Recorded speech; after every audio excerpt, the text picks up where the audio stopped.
Andao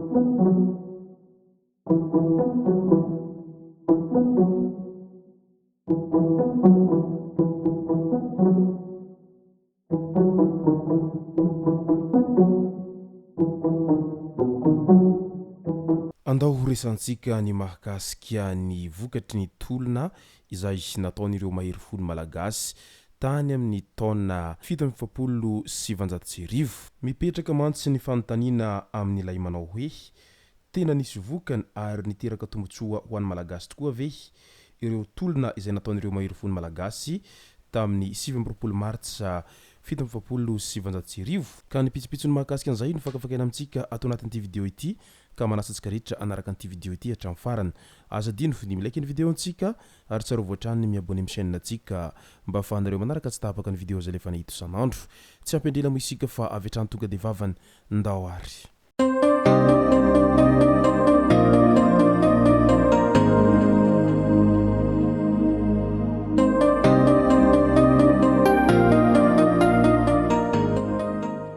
ny tonga tsy miarahaba hono ny namantesitra ka dia faly miarahaba isika rehetra mpanaraka tsy tapaka an'ity chaîne ity nitendako amin'ity androandroany ity arakin'izay efa natsipiko zay dia ny mahakasika ny akony izay vokatry ny tolona tamin'ny taona 1770 zay no tena iompanantsika atao anatin'ity video ity raha vantany vao miresaka isika 17 martsa dia ny fahatsiarovana anireo mahery fo izay naty ho an'ny tanindrazana noho ny tolom-piavotana tamin'izany fotoana izany ary isan'ny manandanja amintsika malagasy izy io ary andro ray lehibe izay tena manandanja eo amintsika malagasy sy ny eo amin'ny tantaran'ny fiainan'ny malagasy sy ny Madagasikara io andro ny 17 martsa taona 1770 io maro ireo malagasy ireo razambentsika maty noho ny fitiavan'ny tanindrazana tamin'izany fotoana izany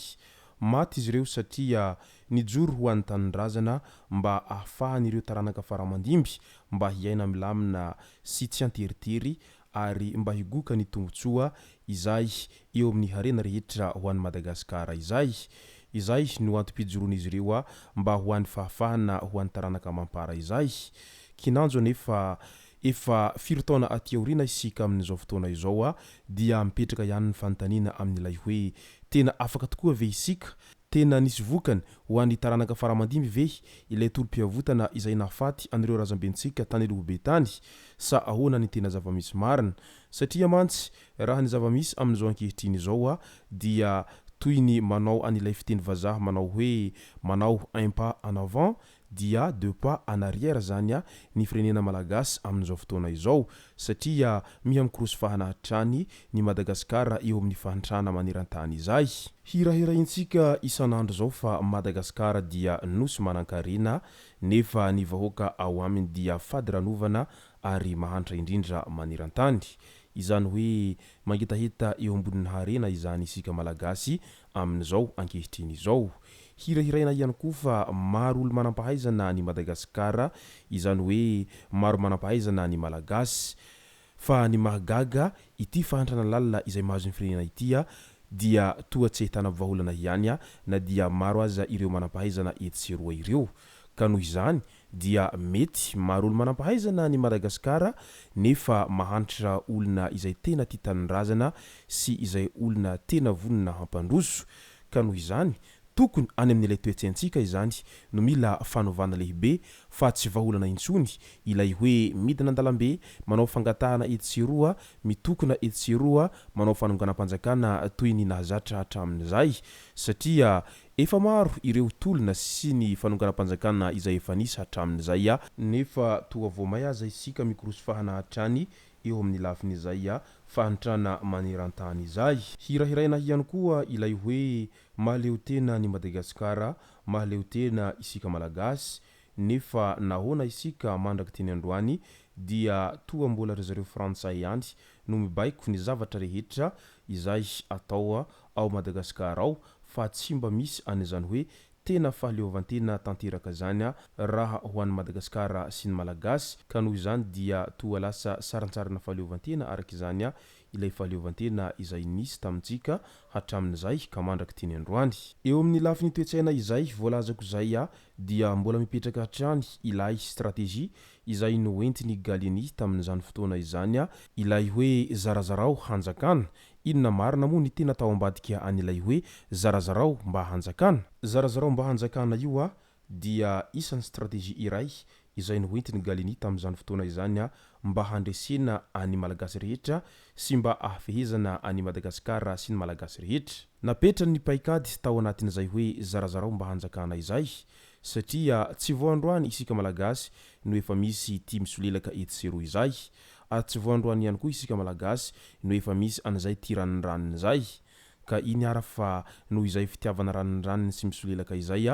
io indrindra no tena noentiny Gallieni mba handresena ny malagasy izay nitolona tamin'izany fotoana izany.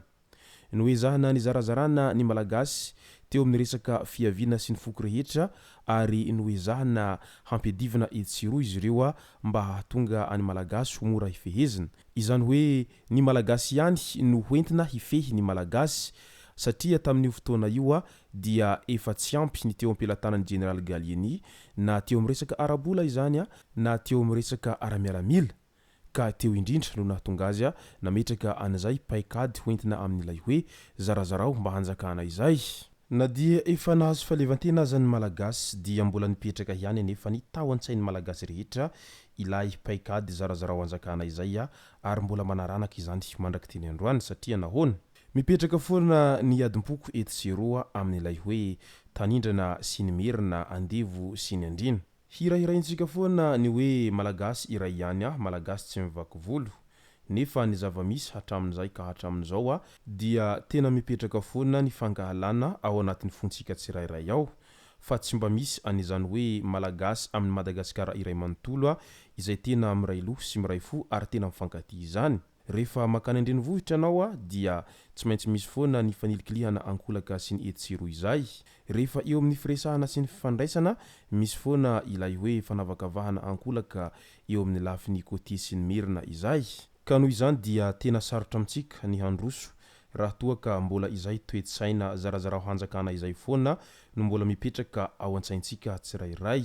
Hanika ny malagasy samy malagasy ihany no lasa mifamono faty eto satria izay moa ny zavatra hita efa hatramin'izay ka hatramin'izao rehefa misy ireny rotaka na ihany koa fanokana-panjakana etsero ireny dia ny samy malagasy ihany no mifamono. Ary raha isika samy isika ihany no hifamono faty eto amin'ilay hoe zarazarao hanjakana izay foana no mipetraka dia tsy nisy vokany izany ilay tolom-piavotana nataon'ilay razambentsika tany am-piantohana tany izay niady mafy sy ny lofo mba ho an'ny tanindrazana sy ny taninjanaka sy ny ho an'ny ho avy mamiratry ny taranaka mampara. Ka raha tiantsika araka izany ny tena handroso dia mila manova toetsaina isika ary mila esorana ao anatin'ny saintsika tsirairay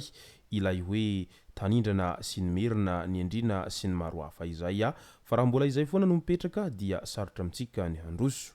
Izay ny masaka azona roso tao anatin'ity video ity tompoko lasy tompoko vavy misaotratsika rehetra nanaraka an'ity video ity hatramin'ny farany. Aza dino fo ny milaiky ny video antsika ary tsarova hatrany ny miabone amin'ny chaîne antsika mba ahafahanareo manaraka tsy tahapaka ny video zay lefa nahita isan'andro. Tompoko lasy tompoko vavy mankasitraka dia mirary soa.